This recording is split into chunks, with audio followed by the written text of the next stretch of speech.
This month's case is sponsored by the letter A for Americans with Disabilities Act. The judicial opinion covers an issue related to exam attempts limits set forth in statute against, if you will, the requirement to give accommodations to an individual who is determined to have a disability. So the facts of the case involve a candidate seeking to become licensed as a physician in California. He took step 3 of the United States medical licensing exam. He took that exam 4 times and was unsuccessful on all 4 attempts. After the 4th attempt, he was diagnosed with a disability, a performance anxiety disability, and prescribed medication. Once on the medication, he took the step 3 for a 5th time and passed it. This 5th attempt, he wanted to count toward his eligibility for licensure. However, the statute in California limits step 3 attempts to 4. And so we have a dispute now between whether we have an exam limit attempt and or a accommodation that must be granted to a person with a disability.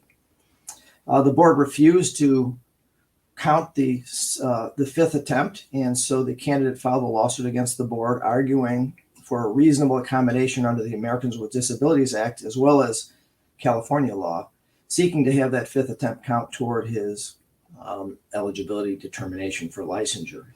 The board said no and said it was limited by statute, and the candidate said, in return, if you will, the ADA requires you to accommodate me, and the accommodation I am seeking is count this 5th attempt.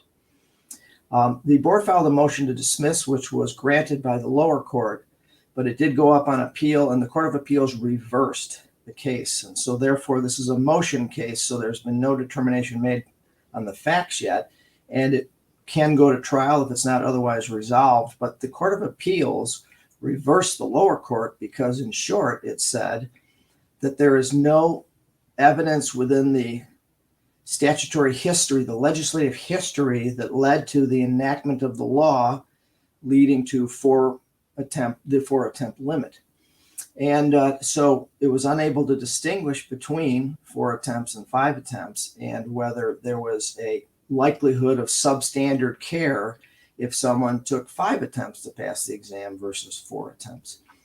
So the court then held that under a legal assessment under the ADA and the applicable California disabilities law, that it was allowed to require a 5th attempt to be counted toward the licensure eligibility determination because it was a reasonable accommodation, and that it was not fundamentally altering the licensure requirements because nothing in the record could distinguish between that 4th and 5th attempt as far as the ability to demonstrate competence for that sake. So as a reminder, this case is a motion to dismiss, so there was no ruling on the merits yet, and it was remanded back down for trial.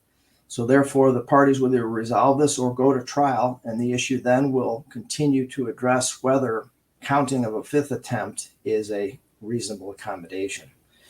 So this is a really important case because it does 2 things. One is addresses disabilities laws and the applicability of those laws, but more importantly, it addresses whether a statute that has been enacted is subject to being modified through an assessment of the granted accommodations or whether that accommodations can modify that statute. So in this case, the court perhaps is allowing this to happen depending upon what happens on the merits. So the exam attempt limit has been argued for years by many organizations that not only deal with psychometrics of exam development, but that provide exams on behalf of their member boards, the licensing boards of the professions, coupled against, if you will, the disabilities laws and what accommodations must be granted. So we will keep our eye on this case and look forward to future resolution of this matter, which we will report to you.